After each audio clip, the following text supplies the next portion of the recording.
Hello everybody, welcome back to the channel. I'll start with something that usually surprises people around me. My wife and I topped up 100k each into our 4 kids CPF SA and CPF MA accounts. Yup, kids. CPF. Whenever we tell our friends, the first reaction is always the same. Wait kids also have CPF account meh?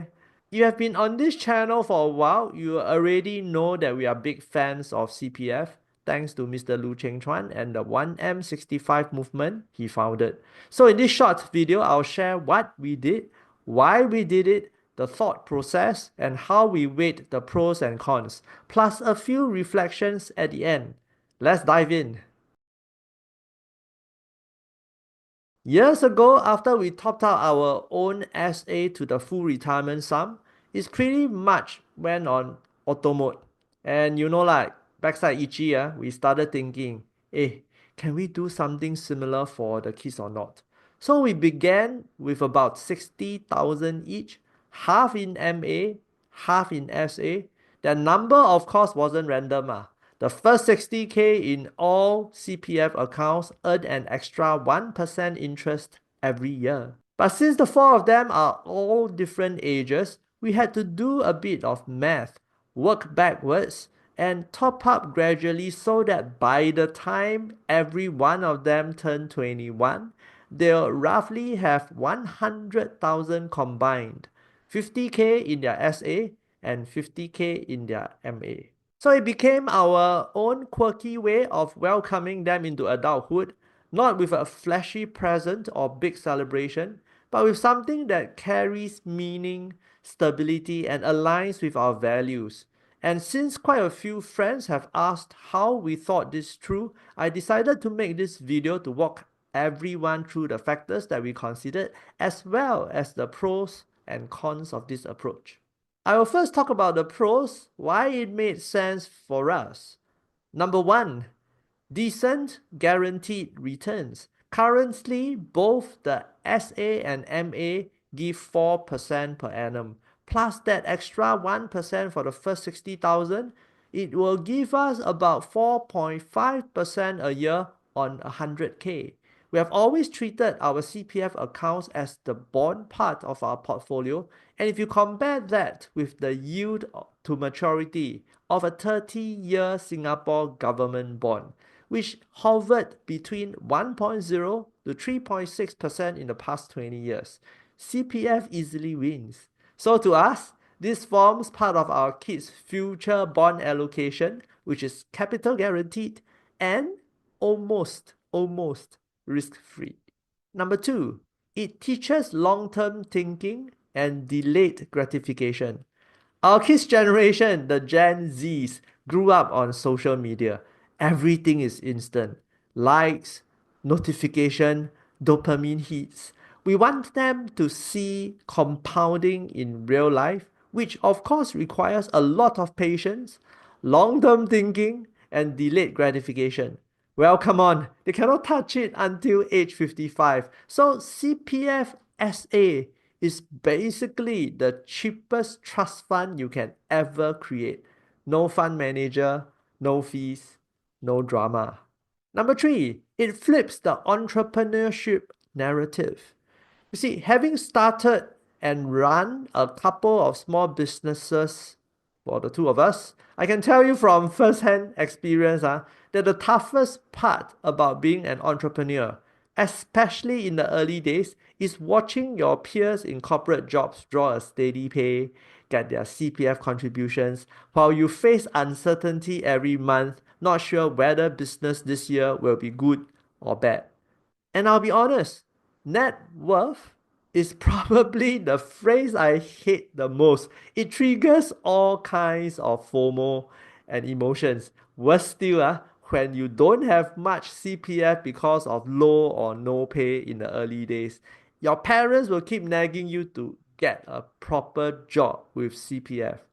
Sounds familiar, right? It's such a uniquely Singaporean thing. I've read and heard so many local entrepreneurs say the same.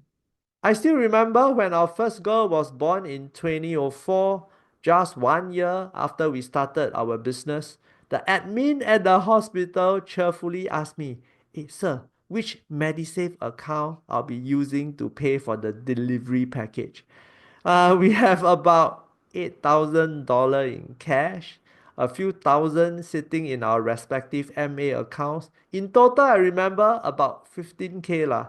So amidst all the joy, the tears, and the emotions, I'm saying a prayer in my head constantly for everything to go smoothly so that the hospital bill wouldn't kill us.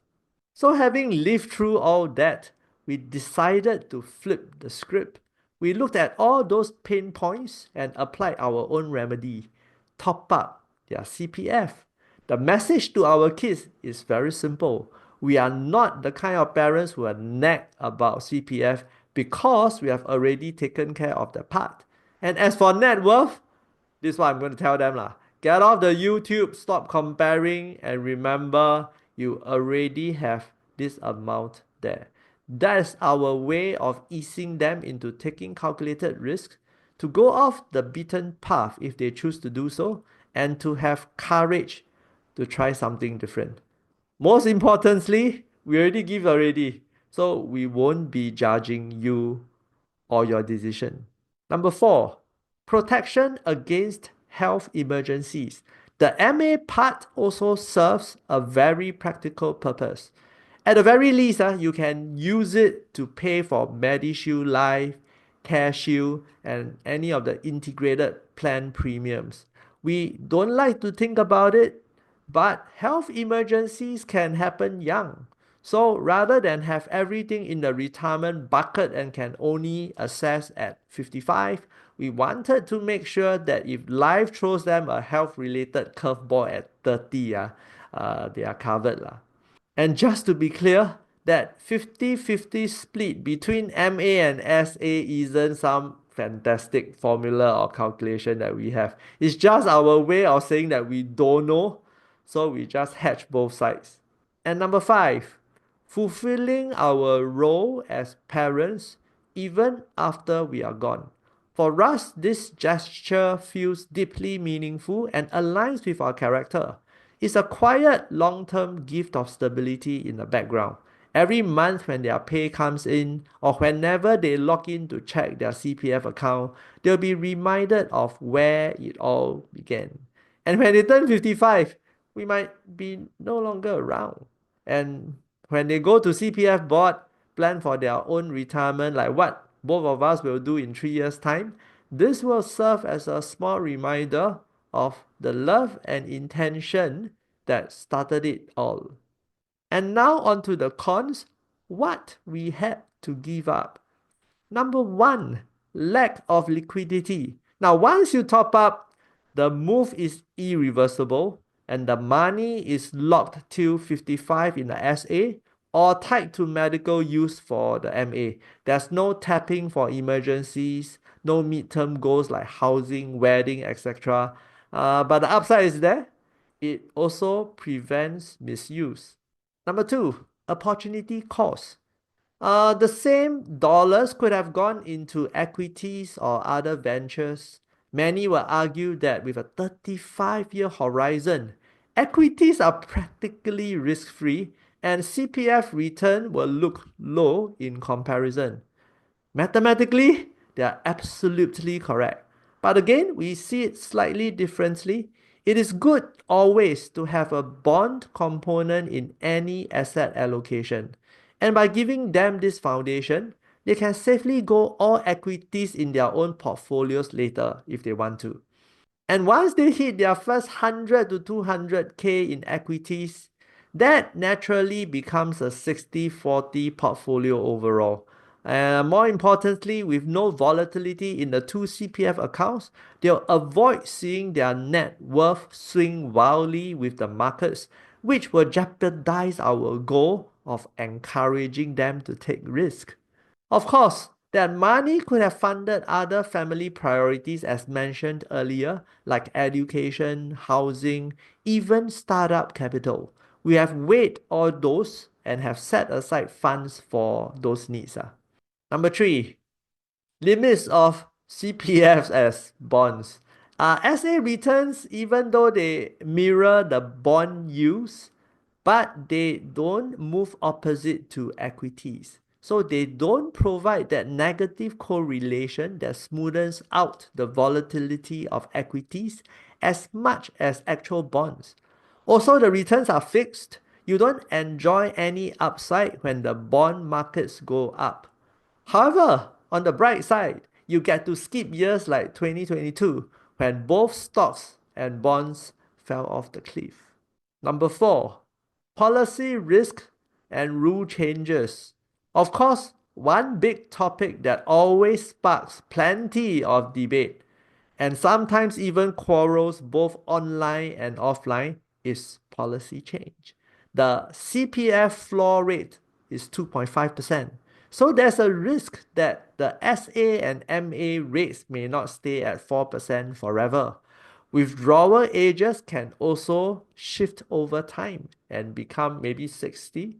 We accept that uncertainty and do not want to suffer analysis paralysis.